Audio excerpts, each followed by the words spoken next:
काल गरोदर महिलेची 21 लाखाची फसवणूक झाली. काय नेमकं प्रकार आहे? तो महिला घरी असताना त्यांना सुरुवातीला एक कॉल आला, बाबा तुमच्या आधार कार्डवरून सिम कार्ड खरेदी केलेलं आहे. त्या सिम कार्डवरून अश्लील मेसेज पास झालेले आहे. तो अश्लील मेसेज पास झाल्यानंतर पोलीस स्टेशनला मुंबई येथे गुन्हा दाखल झालेला आहे. मग तो तुम्हाला 1-2 तासात मुंबईत चौकशीसाठी हजर राहा म्हणून अशी त्यांना मेसेज आली. पुन्हा नंतर त्यांनी व्हिडिओ कॉल कॉन्टॅक्ट झालं, म्हणजे व्हॉट्सअप कॉलिंग सुरू झालं. मग आम्ही मुंबई क्राईम ब्रँच आणि CBIचं संयुक्त कारवाई करत असतो. मग तुमच्या अकाउंटमध्ये नरेश गोयल नावाचा जो मोठा फ्रॉडर आहे, मनी लॉन्ड्रिंगचा गुन्ह्यात अटक आहे, त्याच्या अकाउंटमधून तुमच्या अकाउंटमध्ये पैसे आलेले आहेत.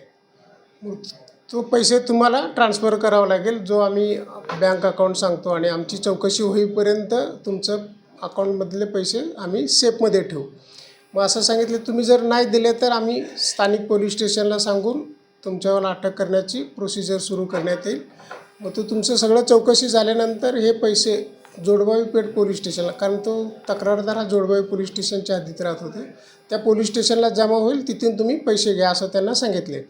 हे महिला असल्यामुळे आणि 2 मुलगी शाळेची कॉलेजची मुलगी आहे, त्यांना पण हे सगळे आरोपीने काय केले, व्हॉट्सअप कॉलिंगमधला सुप्रीम कोर्टाची वगैरे नोटीस आणि स्वतः तोतया पोलीस बनवून, म्हणजे पोलीस ड्रेस करून सगळं तो पोलीस स्टेशनसारखं सेटअप तयार करून तो समोरच्यावर भीती दाखवलं. मग ते त्या बाईला वगैरे वाटले बाबा हे खरंच पोलीस असेल, इन्क्वायरी करत असेल, म्हणून त्यांच्या सांगण्याप्रमाणे त्यांनी पैसे घेतले. आणि तो त्यांना सांगितलं, तुमच्या अकाउंटमध्ये पैसे जर शिल्लक नसेल, FD वगैरे असेल, तो FD मोडून पैसे ट्रान्सफर करा असं सांगितलेलं. हे महिला पण घाबरून फायनान्समध्ये जवळजवळ 8 लाख रुपये 19.5 लाख रुपये FD होते, तो FD मोडून RTGS बँकेत जाऊन RTGS त्या समोरच्या अकाउंटमध्ये केलेलं आहे. मग नंतर त्यांना लक्षात आलं बाबा आमची कुठंतरी फसवणूक होते म्हणून.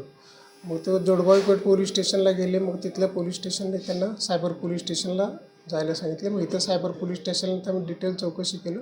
ऑनलाईन 19:30वर कंप्लेंट देऊ, तो सगळं बँकेचे स्टेटमेंट वगैरे घेतल्यानंतर आमची पूर्ण खात्री झाली बाबा ह्यांची ट्रान्झॅक्शन झालेलं आहे, ह्यांची फसवणूक झालेली आहे. मग तो आम्ही गुन्हा दाखल केला आहे. तो सध्या तपास चालू आहे. नेमका काय गुन्हा दाखल केला आहे, किती कलम त्यामध्ये ॲड आहे? हा गुन्हा रजिस्टर नंबर आहे आता तो 8/2025. तो कलम आहे 318(4), 319, 305, 304, 351, 127, 335, 340, 204. मग IT ॲक्ट आहे 66C आणि D.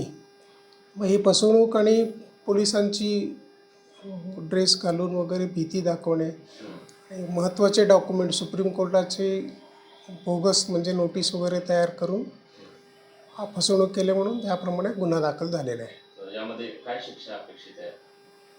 शिक्षा सायबर गुन्ह्यामध्ये जवळजवळ आर्थिक दंड मोठ्या प्रमाणात आहे. कमीत कमी 3 वर्षाचं शिक्षा आहे, आणि पहिला गुन्हा असेल तर 1 लाख 5 लाख अशी त्यात दंड आहेत.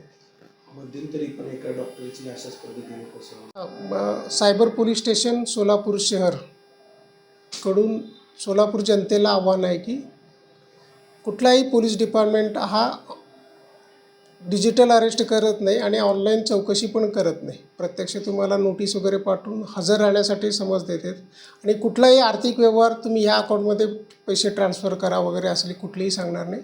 जनतेला एवढीच आव्हान आहे की आता डिजिटल अरेस्ट संदर्भात जरी तुम्हाला कॉल आला, घाबरू नका, नजीकच्या पोलीस स्टेशनला जावा, नाही तर डायरेक्ट सरळ पोलीस स्टेशनला पण नाही गेलं तरी चालेल, 19:30वर तुम्ही फोन करा, बाबा असं असं मला डिजिटल म्हणजे भीती दाखवते. मग तो डायरेक्ट त्यांनी तो समोरच्याची फोन ब्लॉक तरी करेल किंवा कंप्लेंट घेईल. मग त्यांनी तुम्हाला योग्य सल्ला देईल, घाबरण्याची कारण नाही. मग त्याच्याबरोबर एक शेअर मार्केट संदर्भात पैसे गुंतव म्हणून अशी पण फसवणूक होत आहे. मग शेअर मार्केटमध्ये पैसे गुंतवणूक खात्री करा, आणि जो ब्रोकर आहे किंवा त्याच्याकडूनच मध्यस्थीकडूनच पैसे गुंतवा. ऑनलाईनवर पैसे गुंतवण्याची हे घेऊ नका, म्हणजे आपण प्रयत्न करू नका. त्याप्रमाणे तर नाही तर तुमची मोठ्या प्रमाणात आर्थिक नुकसान होण्याची तिथं दाट शक्यता आहे.